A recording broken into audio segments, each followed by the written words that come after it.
Hello friends and welcome. I'm Sarah Liz and I am delighted to be joining the Trinity Stamps August release and video hop. This release is full of fall and Halloween goodies, and today I'm going to be using the pumpkin shape card. I adore this. There is a jack-o'-lantern face with lots of detail, and the die that looks like a squiggly line can cut up the top of the pumpkin and you can make a gift card holder pocket, which I absolutely love. So we're going to get started. I have cut the base of the pumpkin from white and I'm going to do some ink blending. I'm using a medium teal ink and I'm just blending about halfway up the pumpkin. I want the whole thing to look teal, but I want a brighter spot through the middle, and then I'm going to want some darker color where those cut lines are. I've actually made 3 of these pumpkins at this point, and I found that the ink blending was the fastest and easiest, so that's the one that I'm showing you right now. If I was going to do this one again, I would probably bring in even a darker teal after that, just to get a little more of a gradient from the top and bottom.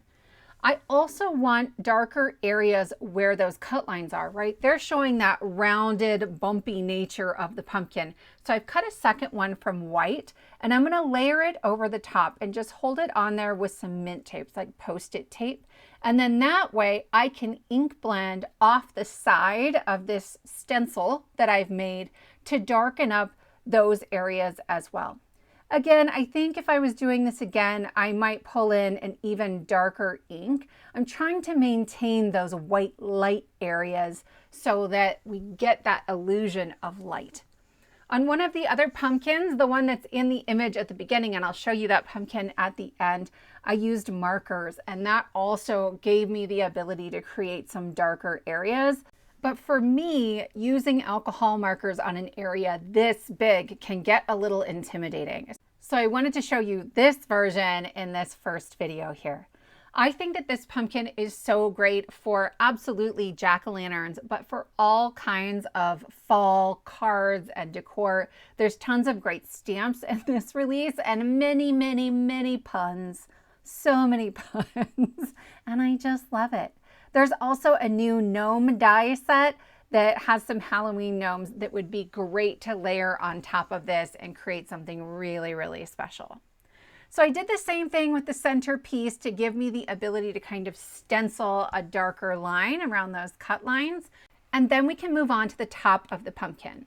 I wanted to create that sort of woody look that is on the stem of a pumpkin. And so I'm coming in with my lightest marker here, and really it looks pretty dark, but that's because the ink is still wet. I use that to kind of draw in the lines I think I want first, and then I go over them with some darker shades of brown. This doesn't have to be perfect. You don't have to be an expert colorist. We're gonna lay some ink on here and then we're gonna put some gold paint on it. So really that is just an underlying layer of texture. This is some gold watercolor paint, and I have added just a couple drops of water, okay?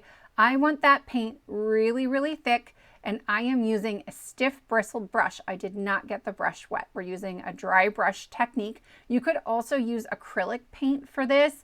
I find with acrylic, I have to be extra careful not to put too much paint on my brush. This one is a little more user-friendly for me anyway. And I am just coming in from the top and sort of flicking strokes down to create that gold accented effect. You could even mix and match different golds on here to give you a variety of sheens. Once I'm done with the top part, I will flip the pumpkin over and do the same thing to the bottom.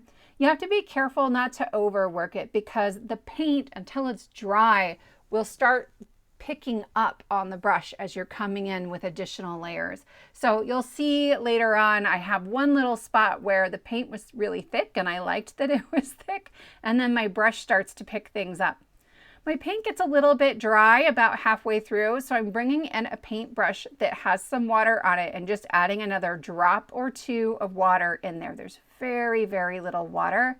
When I'm done, I used this brush on a piece of cardstock just to create like a gold metallic on black cardstock and to make sure I'm not wasting the paint that's really deep in those bristles. Like I mentioned at the beginning, this video is part of a hop and there are amazing designers in this hop.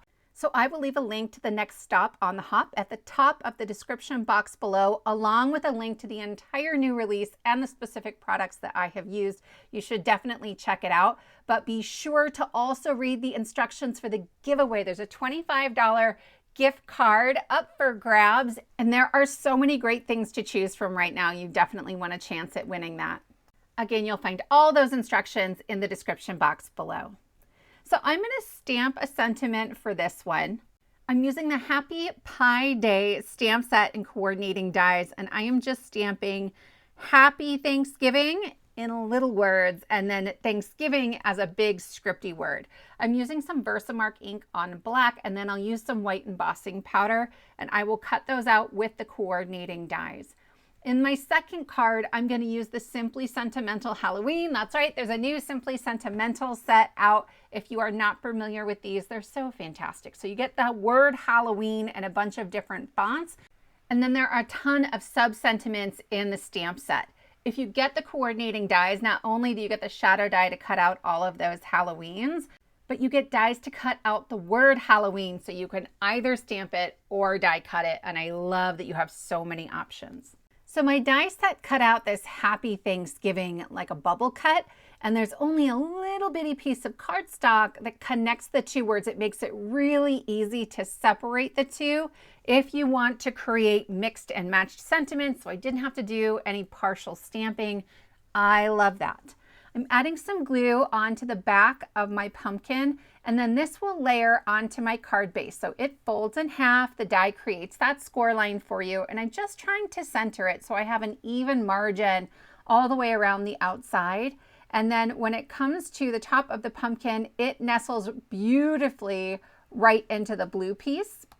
And I did bring in my brown markers. I just want the very end of the pumpkin to be a little more defined, right? There's that little sort of oval shaped piece there.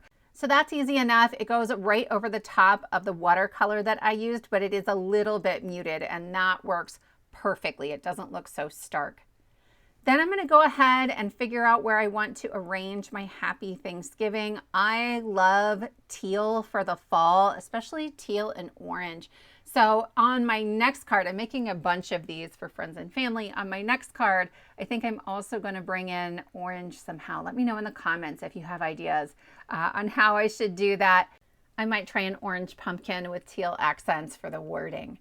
The happy here nestles beautifully between the T and then the line of the K. And I just get so happy when my fonts kind of nestle together like this.